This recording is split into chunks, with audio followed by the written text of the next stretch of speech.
definitivamente le pusimos este nombre, la educación fuera de la caja, porque pensar fuera de la caja es tener un pensamiento no conformista, un pensamiento innovador. Y este CADE está inspirado, CADE por la educación está inspirado en la necesidad, primero que nada, el reconocimiento de que hay una transformación que se está dando en el sector de educación. De una manera estamos pasando una era digital y eso tiene un impacto en el sector de educación, no solamente en este sector, sino en otros. Y reconoce la necesidad de que empecemos a mirar esta transformación y ver qué impacto va a tener sobre nosotros y ver qué cambios tenemos que hacer. Todos reconocemos que la educación en el Perú tiene una serie de brechas que se tienen que cubrir, brechas de calidad básicamente. Nuestra propuesta es, sí, sigamos trabajando en mejorar la calidad, pero no olvidemos que hay una transformación que está ocurriendo. Y no vaya a ser que cuando terminemos de mejorar la calidad de un modelo, este quede obsoleto. Entonces, ¿cómo lo estamos enfocando en el CADE? Estamos enfocando esta educación fuera de la caja desde el punto de vista del alumno, desde el punto de vista del docente y desde el punto de vista del ecosistema que está justamente rodeando al alumno, rodeando al maestro en esta interacción que ellos tienen de enseñanza-aprendizaje. Entonces, es así como lo estamos enfocando.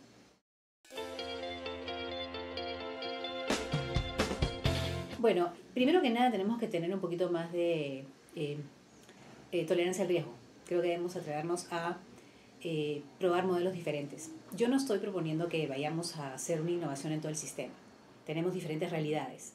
Pero yo creo que hay instituciones educativas, tanto públicas como privadas, que están en un nivel de desarrollo de calidad suficiente como para poder empezar a hacer programas, o sea, digamos, hacer cambios innovadores que permitan crear, digamos, modelos para nuestra realidad que puedan después escalarse, trasladarse al sistema que viene detrás mejorando la calidad, ¿no?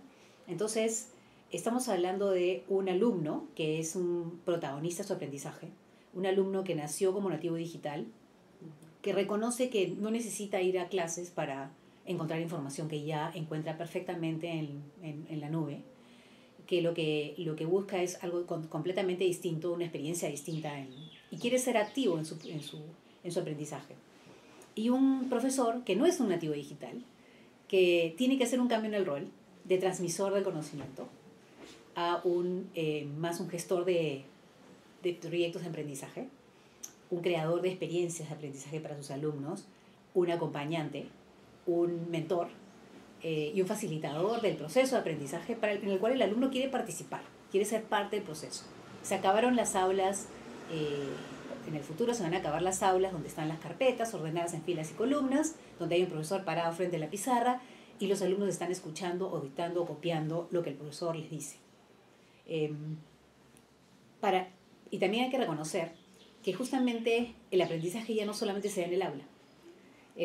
Los espacios de aprendizaje son múltiples para un joven ahora. Estábamos conversando solamente hace unos días con unos chicos de tercero de secundaria del Colegio Alfonso Ugarte. Nos fuimos a preguntarles, bueno, ¿y ustedes qué piensan que es educación fuera de la caja? Y una de las preguntas que hicimos fue, bueno, ¿y dónde aprendes tú? ¿Cómo aprendes y dónde aprendes? Entonces un chico dijo, mira, a mí me encanta la guitarra, siempre quise estudiar, quise tocar la guitarra, quería tocar un instrumento. Y la verdad que las clases de música en el colegio eran muy teóricas. Y yo le digo, bueno, sí, es importante la teoría, el concepto, sí, pero al final yo aprendí a tocar guitarra porque me bajé unos videos de YouTube y con eso aprendí a tocar la guitarra. Entonces, no estoy diciendo que no tengamos que darles teoría musical, pero yo creo que hay que entender que los alumnos ahora tienen un entorno totalmente distinto y tenemos que ver cómo hacemos un cambio en cómo estamos enfrentando el espacio de aprendizaje para hacerlo un poco más alineado con esas nuevas realidades que viven esos chicos, ¿no? El principal, digamos, el reto es el profesor, no es el chico. El alumno está dispuesto, es más, está esperando que las cosas cambien. El reto está en el profesor, que no es un nativo digital y que definitivamente tiene un modelo que ha seguido por muchos años. Entonces la gran pregunta es cómo acompañamos al docente, cómo lo ayudamos a hacer algunos cambios, a convertirse más en este facilitador, gestor del aprendizaje. Y cómo reconocemos que hay que atraer una nueva generación de docentes a la carrera docente. ¿Cómo hacemos que la carrera docente sea más atractiva? ¿No? Ahora no lo es, la verdad. Entonces, ¿cómo logramos atraer talento joven justamente, a la carrera docente? Ese es un poco lo que estamos trabajando. Esos son los temas que estamos trabajando en el CADE fuera de la caja.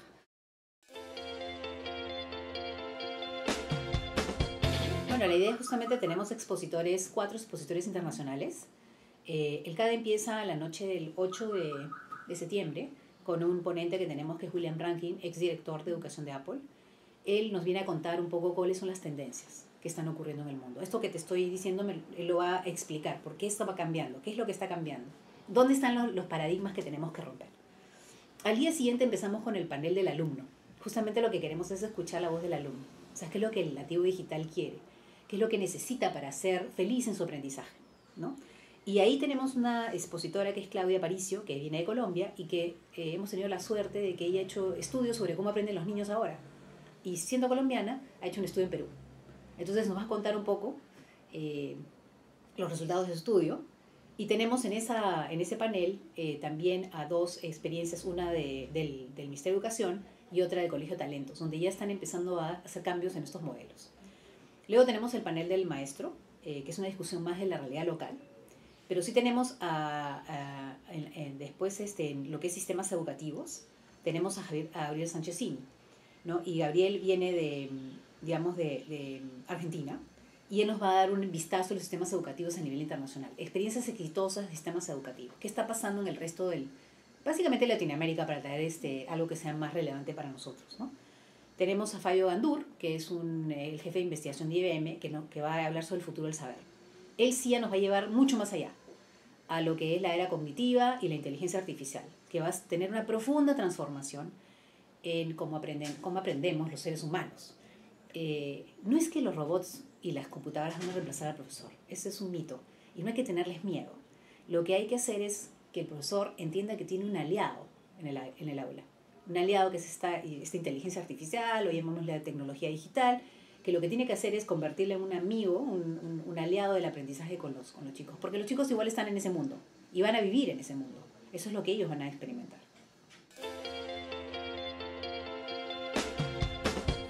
Bueno, en principio primero crear conciencia de que no basta con lo que estamos haciendo para mejorar la calidad. No es suficiente. Si queremos ser un país miembro de la OCDE, si queremos emprender la ruta del desarrollo, el mejorar el modelo de educación actual, si bien va a ser importante, vamos a obtener mejores resultados del sistema educativo, no vamos a quedar atrás, no vamos a perder el tren. Necesitamos, a la vez de mejorar, al mismo tiempo que vamos mejorando estos modelos y mejoramos la calidad del sistema, tenemos que empezar a transformar nuestros modelos también, para que finalmente no nos quedemos fuera de la foto. Entonces, eso tiene que ocurrir. Y lo que vamos a hacer es crear esa conciencia, diagnosticar algunos de los temas que justamente es lo que están cambiando y hacer propuestas concretas de cómo podemos empezar a hacer esos cambios. Eso va a ocurrir básicamente en la mañana. Y en la tarde, después de la conferencia de Fabio Gandur, vamos a tener al ministro de Educación. Él va a participar de este evento, va a exponer su plan de los próximos 5 años. Pero lo más interesante de todo es que no viene solo. Va a venir con otros 4 ministros. Hemos convocado al ministro de Trabajo, al de Salud, a la ministra de Inclusión Social y Mujer, para que se arme un panel multisectorial. Lo que creo que también es otro mensaje muy fuerte que hay que transmitir y que pensamos hacerlo en este CADE, es que el problema de la educación no es el problema del ministro de Educación. O sea, es un tema sistémico en el que tenemos que intervenir todos. Gobierno, sociedad civil, instituciones educativas y el empresariado. Entonces, y en el gobierno, no hay que dejarlo solo pues al ministro de Educación, ¿no? Necesitamos que los otros ministros, y no solamente estos 4, sino otros más, pero hemos decidido los más relevantes, se comprometan con la educación y digan qué es lo que van a hacer y cómo van a contribuir a que este tema de la educación mejore. Porque lo que pasa es que a veces uno ve la educación y lo ve como compartimentos estancos. Dices, los chicos de primaria no entienden lo que leen. O dices, la educación superior se ha masificado y entonces tenemos un problema porque no estamos formando el capital humano. Pero la realidad es que el sistema de educación es una cadena. Y la cadena se llama la cadena del capital humano. Empieza de la primera infancia. Pasa por primaria, secundaria, educación superior y termina en el mercado laboral, en el sector productivo. Entonces, si tú no reconoces que tienes un problema de anemia severa en un porcentaje altísimo de la población de niños de menores de 3 años, entonces no estás entendiendo que el problema se traslada de la primera infancia al sistema educativo. ¿Qué puedes pedirle al sistema educativo de primaria y secundaria con este problema que nace en la primera infancia? En la primera infancia, en primaria y secundaria, tenemos el problema de que el sistema educativo no está logrando llegar a los porcentajes razonables de comprensión lectora y de matemáticas. Entonces, ¿qué pasa con estos jóvenes que son el insumo para la educación superior? todo el esquema de educación superior recibe jóvenes que no tienen el nivel mínimo necesario, entonces tienen que cerrar esa brecha para llevarlos hasta el capital humano. Y terminamos con las empresas que se quejan de que no tienen el profesional adecuado, ni en número, ni en desarrollo de sus capacidades. Entonces, si tenemos que mirar esto como la cadena del capital humano, y es el capital humano el que hace que un país se desarrolle, que tenga la opción de desarrollarse, entonces tenemos que ver a la educación de manera sistémica y no dividirla en compartimentos estancos y pensar que una cosa no tiene nada que ver con la otra. Los invito a participar. Esto va a ser un evento que se va a realizar el 8 y 9 de septiembre, es en el auditorio del Colegio Médico. Vamos a presentar un CADE que yo creo que va a despertar el interés de muchas personas, porque vamos a poner sobre la mesa temas diferentes, ¿no? Temas que de repente no son lo que se conversa normalmente cuando se habla de educación. Y no solamente a educadores, sino estamos convocando a toda persona que esté en el gobierno o en la sociedad civil o en el empresariado que de alguna manera sienta que puede contribuir justamente a la mejora de la calidad del sistema educativo en el Perú, y sobre todo a permitir que la innovación en este sistema educativo se dé. Yo estoy preocupada porque siento que a veces nuestros esquemas regulatorios, cuando vemos el esquema regulatorio del sistema educativo en el Perú, son un poco rígidos. Y si bien están bien intencionados y lo que están tratando es mejorar la calidad, de repente están teniendo un efecto no deseado de evitar que la innovación se dé o inhibir la innovación en donde tiene que darse, de tal manera que podamos tener no solamente un mejor sistema educativo, sino un sistema educativo del siglo XXI.